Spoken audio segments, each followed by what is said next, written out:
안녕하세요. 춘천에서 경매 매수 대행을 진행해드리고 있는 부자아빠 부동산 이준호 소장입니다. 오늘 소개할 물건은 선순위 임차인이 있는 양구 성미 모닝 아파트입니다. 감정가 1억 7,500만원, 입찰가 49%인 8,500만원 정도에 진행했던 물건입니다. 이 물건은 선순위 임차인이 있어 조심해야 할 물건이었습니다. 이날 같은 성미 모닝 아파트가 4건이 나왔었고 나머지 3건은 모두 낙찰이 되었습니다. 그것도 모두 20명 정도씩 입찰을 했던 아주 핫한 물건이었는데요. 그만큼 싸게 낙찰을 받을 수 있는 물건이었죠. 지난번에 제가 소개를 한 적이 있었는데 12개가 한 번에 나왔던 아파트였고 그중 8개가 순차적으로 낙찰이 됐었는데 그중 유찰됐던 4개가 이번에 진행이 됐던 것입니다. 그때 최저가에 썼으면 수익이 더 컸을 텐데 이렇게 한 번에 나올 때 주워먹는 아파트들이 가끔 있기에 전략을 잘 짜면 수익이 크게 날 수 있습니다. 이날도 3개가 많은 입찰자가 있었는데 이 물건은 왜 아무도 입찰을 하지 않았을까요? 그건 선순위 임차인이 있었기 때문이었고 그것도 조심해야 할 선순위 임차인이었기에 아무도 입찰을 하지 않은 것이죠. 보통 이렇게 선순위 임차인이 있을 경우 2가지로 나뉘는데요. 첫 번째는 아무 문제 없이 배당 신청을 했거나 경매를 신청한 임차인이고요. 두 번째는 이렇게 선순위 권리를 가지고 있는데 배당 신청을 하지 않은 경우입니다. 여기서 첫 번째 경우는 아무 문제가 없으니 두 번째 케이스를 설명해 드려 보겠습니다. 보통 이렇게 선순위 임차인이 낙찰 후 배당이 돼도 이분들의 권리가 없어지지가 않죠. 그래서 권리 기간만큼 기간을 채우던가 아니면 낙찰자가 보증금을 다 물어주고 서로 협의해서 빨리 나가게 하던가 해야 됩니다.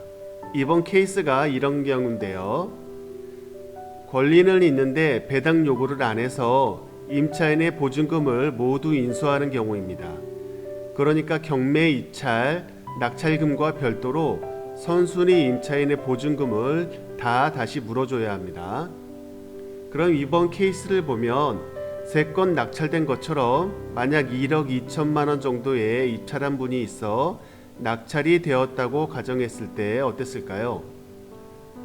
낙찰인은 1억 2천만 원 경매 잔금을 지급하고 이 아파트에 갔을 때 선순위 임차인이 있고 그분은 자신의 보증금 9,900만 원 정도 다 달라고 할 것입니다. 그래야 이 집에서 나간다고 할 거죠. 그럼 낙찰자는 결국 1억 2천만 원 플러스 9,900만 원 정도를 줘야 이 집을 다른 사람에게 팔던가 전세나 월세를 줄 수 있겠죠. 그럼 총 금액 2억 2천만 원 정도의 이 아파트를 산 것이 됩니다. 그럼 이 아파트 실거래가를 보면 이 아파트 30평 거래가는 보통 1억 6천만 원 정도의 거래가 되고 있습니다. 결국 시세보다 5천만 원 정도 비싸게 산 것이 되겠죠. 결국 이런 경우 여기저기 알아보고 잔금을 내기 전에 잔금을 포기하는 게 더 손해를 줄이는 것이라 판단해서 잔금을 안 내고 보증금은 몰수되게 됩니다. 이번 회차 보증금이 850만 원 정도였으니 이 금액이 날아가는 것이죠. 그래도 5천만 원 손해보다는 싸니 울겨 겨자 먹기로 이 방법을 선택하게 됩니다. 보통 초보 때 이런 실수를 하는 경우가 종종 있습니다. 그래서 낙찰된 후 보증금 미납으로 다시 경매로 물건이 나오는 경우가 많죠. 다행히 이번 양구 아파트 건은 모두 공부 좀 하신 분들이 많으셨는지 이런 실수가 나오지 않았습니다. 이처럼 권리 분석이나 경매 실수를 해서 보증금 몰수되는 경우가 종종 있기에 잘 모르실 때는 저희처럼 매수 대리 신청하시는 분들께 의뢰를 주셔서 하시면 보증금 날릴 위험도 줄이고 싸게 낙찰도 받고 하실 수 있습니다. 그래서 요즘은 대리인 입찰이 많이 늘어나고 있는 추세입니다.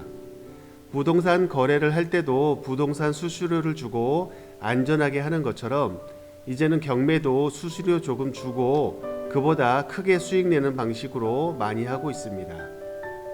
여러분들도 실수해서 보증금 날리지 마시고 공부 열심히 하셔서 잘 하시던가 아니면 의뢰를 주시고 안전하게 하시기 바랍니다.